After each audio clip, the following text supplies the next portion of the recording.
Околу 600 жители од Цветениколското село Мустафино немаат вода за пиење.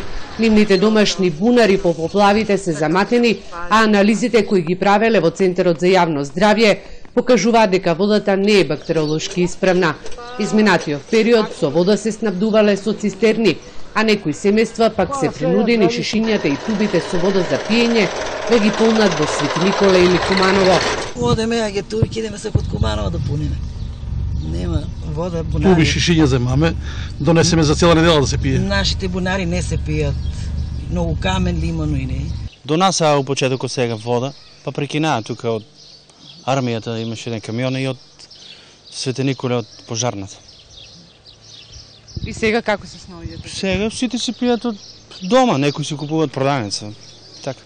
Жителите на ова село, кој е едно од поголемите во Светиниколскиот регион, велат дека пред 30 години изградена им е водоводната мрежа, но таа не се користи. Шахтите стојат само за украс на улиците. Грешката е направена со изградбата на бунарите и резервоарот. Водоводната мрежа не функционира уопште.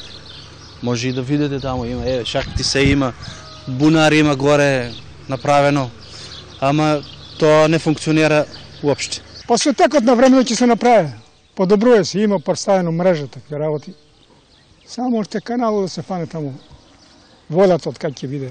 И додека повозрасните жители на Мустафино веќе 3 децении се надеваат дека ќе потече вода во чешмите, од општината уверуваат дека бараат начин и пари како да ја поправат грешката со резервоарот и бунарот. Токму поради овој проблем голем број на млади се иселиле од ова село, барајќи елементарни услови за живот.